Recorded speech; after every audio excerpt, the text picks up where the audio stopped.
The call came at 2:14 a.m., slicing through the quiet marble halls of Olivia Hayden's Beverly Hills mansion. For a moment, she thought it was a dream, until the trembling voice on the other end said, "Mrs. Hayden, this is Cedars Hospital. Your son, Daniel, has suffered a massive aneurysm. Please come immediately." At 58, Olivia had faced loss before. She'd buried her husband, Jonathan Hayden, 10 years earlier, a self-made investor whose empire of hotels and luxury brands still carried his name. But the death of her only son? That was unthinkable. She drove her pearl-white Mercedes S-Class through the empty streets, Los Angeles glittering around her like a city of ghosts. The hospital smelled of antiseptic and sorrow. Within minutes, her world shattered. Daniel, brilliant, kind, 32, heir to the Hayden Group, was gone. By mid-morning, reporters had gathered outside the hospital gates. Olivia ignored them, her heart numb. Then she saw Elena Wells, Daniel's wife, stepping from a chauffeur-driven Bentley Continental, wearing dark designer sunglasses and a black silk dress that looked more runway than morning. "There was traffic," Elena said, brushing her platinum hair back. "And I had to call the nanny for Noah." Noah, her 8-year-old grandson. The thought of him made Olivia's chest tighten. "Elena," she managed, voice trembling. "Daniel is gone." For the briefest moment, a flicker crossed Elena's face. Not grief, but something colder. Then she pressed a manicured hand to her throat. "That can't be true. He was fine yesterday." By the afternoon, Thomas Reeves, Daniel's closest friend and attorney, arrived. His hug was the first warmth Olivia had felt all day. "We'll get through this," he whispered. "Daniel prepared for everything. He trusted you." Elena looked up sharply. "Prepared for what exactly?" she asked, eyes narrowing behind those expensive shades. Thomas's reply was measured. "We'll meet tomorrow about his estate. There are details Daniel wanted handled carefully." That night, Olivia sat alone in her glass-walled penthouse, lights of the city flickering below. Her reflection in the window looked like a stranger. Diamond earrings catching the skyline glow. Mascara streaked down her cheeks. Her son was gone. But beneath the grief stirred something else. Unease. The way Elena had whispered to someone on the phone. The faint smile when Thomas mentioned Daniel's will. Something was wrong. She clutched a framed photo of Daniel at age 6, grinning beside a miniature Ferrari he built with his father. "I'll protect Noah," she whispered. "I promise." The Hayden family estate gleamed under a California sunrise, a vast marble villa overlooking the Pacific, where grief looked elegant and silence came dressed in black. Olivia stood at the top of the stairs, her long satin morning gown flowing like liquid midnight. The world thought this funeral would honor her son. But beneath the orchids and golden caskets, greed waited to bloom. Guests arrived in a procession of luxury cars. Bentleys, Aston Martins, Maybachs, investors, politicians, and friends who came more for appearance than affection. Reporters gathered beyond the iron gates, their drones buzzing faintly above the ocean breeze. When Elena stepped out of her champagne-colored Rolls-Royce, the crowd turned. She wore a fitted Dior dress, diamonds glimmering on her wrist, the image of composure. Only Olivia noticed the faint smirk beneath her veil. Inside, the eulogies blurred. Olivia couldn't hear the priest over the echo of her own thoughts. Why did Daniel keep that farm property in his name? Why did Thomas avoid mentioning it? After the ceremony, Thomas Reeves invited Olivia and Elena into the estate's private study, a room of dark walnut shelves, gold-trimmed ledgers, and portraits of the Hayden lineage. On the table lay a single brown envelope embossed with Daniel's seal. Thomas adjusted his glasses. "Daniel's will is unconventional," he began carefully. "Half of his corporate shares and investments go to Noah, under a trustee until he's 25. The remainder..." He paused. "Goes to you, Mrs. Hayden." Elena's red lips tightened. "Excuse me?" Thomas continued. "There's one condition. Olivia, you must first visit the private property Daniel owned in British Columbia, a countryside estate listed under Haven Ridge Holdings. He left specific instructions that no assets be transferred until that visit is completed." Elena's voice rose. "That's absurd. He never even went to Canada." Thomas slid another paper across the table. "Actually, he did. 3 trips in the last year." Olivia's heart pounded. "What's at that estate?" Thomas hesitated. "I don't know. But Daniel wanted you to find out before anyone else." As the room fell silent, Elena's phone vibrated. She stepped away to take the call, her voice hushed and sharp. Olivia caught fragments. "Investment. Transfer. She won't last long." That night, Olivia walked through the vast empty halls of her mansion. Her heels clicked against marble as the city lights reflected off the infinity pool beyond the glass walls. Every portrait of her family felt like a ghost watching her. She poured herself a glass of vintage Bordeaux and looked out toward the ocean. Somewhere, in that distant Canadian estate, was the truth Daniel died protecting. She turned to Thomas's card lying on the counter.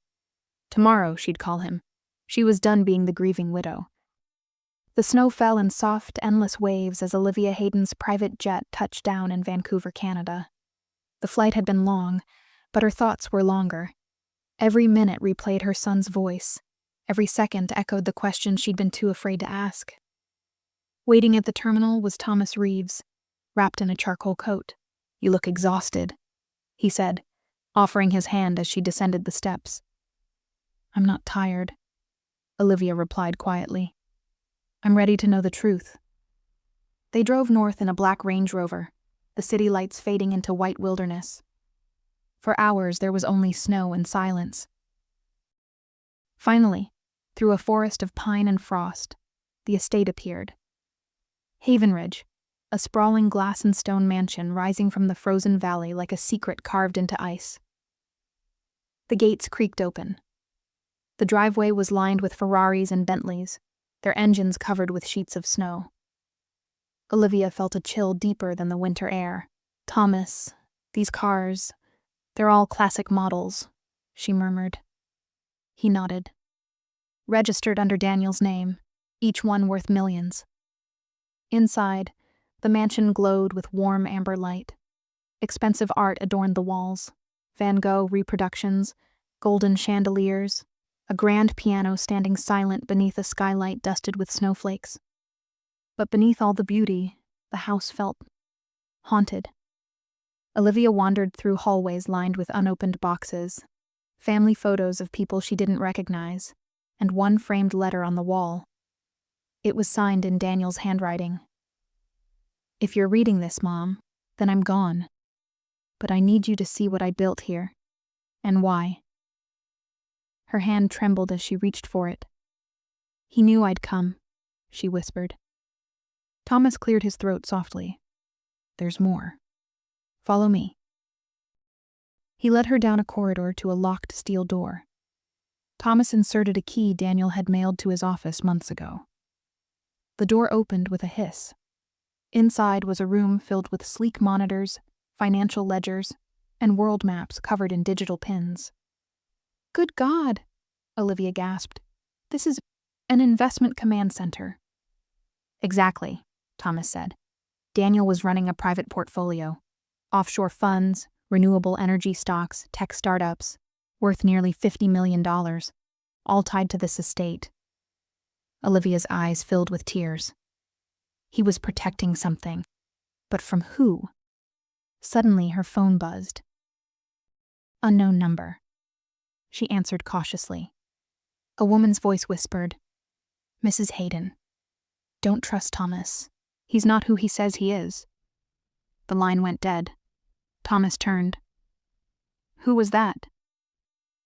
Olivia slipped the phone into her coat pocket, forcing a smile. "No one important."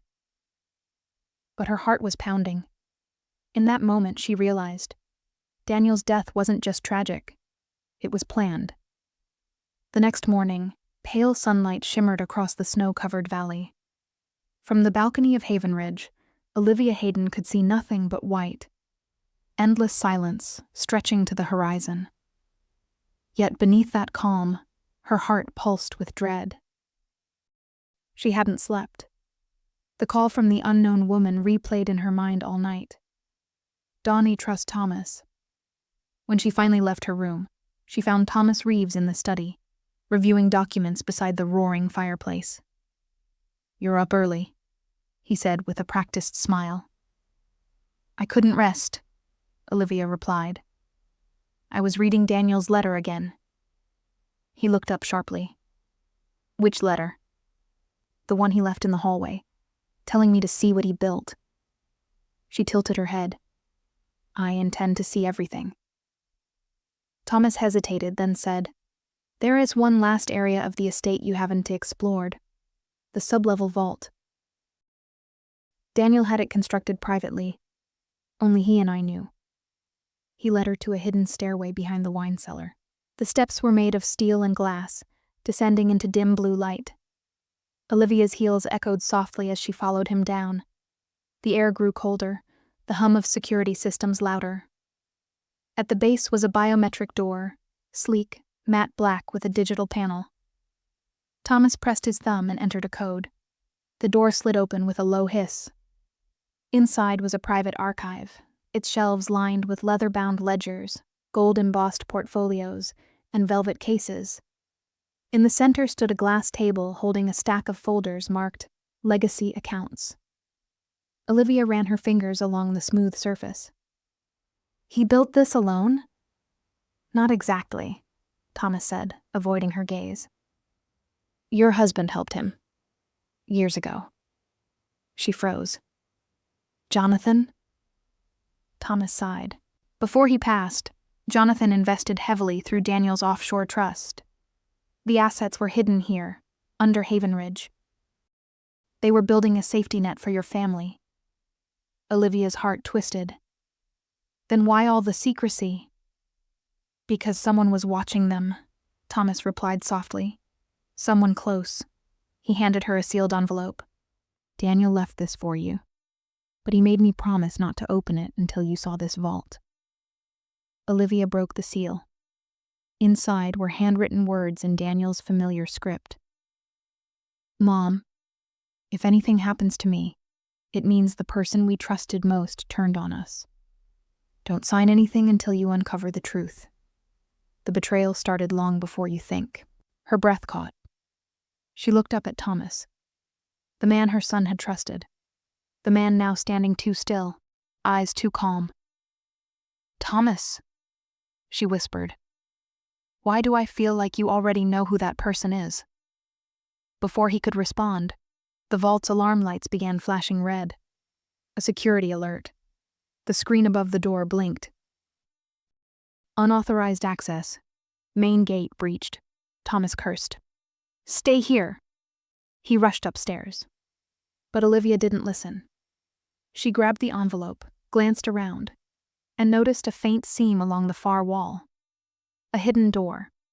She pressed it open and gasped. Inside was a luxury safe filled with unmarked gold bars, encrypted drives, and a framed photo, her late husband Jonathan standing beside a young woman Olivia didn't recognize. And taped behind the photo was another letter, addressed to her in Jonathan's handwriting. "If you found this, it means the truth is no longer safe." Her knees weakened. "Jonathan, what did you do?" she whispered. The walls of the vault seemed to close in around Olivia Hayden as she stared at the letter in her trembling hands. Outside, alarms wailed, and the storm howled against the glass roof, but inside, everything was still. She broke the seal with a shaking thumb. "My dearest Olivia, if you are reading this, then the life I built around us has already collapsed. Years ago, I made mistakes, investments that drew dangerous attention. Daniel discovered the truth and tried to protect you, but the people we trusted most were the ones who sold us out." Her heart thudded. The page smelled faintly of cedar and cologne, Jonathan's scent, preserved by time. Thomas was once my friend. But after my death, he continued moving money through the same offshore accounts I warned him to close. He promised to keep you safe. Instead, he used Daniel to shield his empire. I fear Daniel learned too much. Tears blurred the ink. Olivia pressed her palm to her mouth to keep from screaming. The man standing upstairs, her son's trusted advisor, had orchestrated everything. Footsteps thundered from above. "Mrs. Hayden!" Thomas's voice echoed through the stairwell. "We have intruders. Stay where you are." Olivia folded the letter and slid it into her silk clutch. She scanned the vault once more and noticed a slim black drive labeled Haven Ridge Trust. Primary keys. She slipped it into her coat pocket just as Thomas appeared in the doorway, face pale, eyes darting. "What are you doing?" he barked. "Finding the truth," she said, her voice low but steady. He took a step closer. "You shouldn't have come here alone." "No," she whispered. "You shouldn't have betrayed my family." For a moment, neither moved. Then, distant sirens pierced the cold. Police lights flickered through the snow-frosted windows. Thomas spun toward the noise. "You called them?" "I didn't need to," Olivia replied. "Daniel already did, before he died. He scheduled an automated alert to his lawyer in Toronto if anything happened to him." Thomas froze. His composure cracked for the first time. "You don't understand what this means." "I understand perfectly," Olivia said. "It means you're done." He bolted up the stairs, but uniformed officers were already descending. Within minutes, the man who had manipulated their lives was in handcuffs. Later that night, the estate was quiet again. The alarms were off. The snow had stopped falling. Olivia sat by the grand piano in the drawing room, the firelight catching the tears on her cheeks. In her lap lay 2 letters, one from her husband, one from her son. She whispered, "You both tried to protect me, and now it's my turn." She would sell the Hayden shares, but not to buy silence. She would rebuild, found a trust in Daniel's name, fund schools, and invest in clean energy startups, the same dream he'd hidden inside Haven Ridge's ledgers. The next morning, she stood on the balcony overlooking the valley. The sun broke through the clouds, turning the snow into a field of diamonds. A chauffeur waited beside a silver Rolls-Royce Ghost, ready to drive her to the airstrip. Before leaving, she looked back at the mansion one last time. It no longer felt haunted. It felt alive again. Purged. Renewed. She smiled softly. "Goodbye, my loves. Your secrets are safe now." As she stepped into the car, the radio crackled with a message from her Toronto banker. "Mrs. Hayden, the files you sent contain evidence that clears your family name. You've done it." Olivia closed her eyes, relief washing over her. The car glided down the mountain road, sunlight reflecting off the hood like liquid gold. For the first time in years, she felt free, not just rich in wealth, but in peace.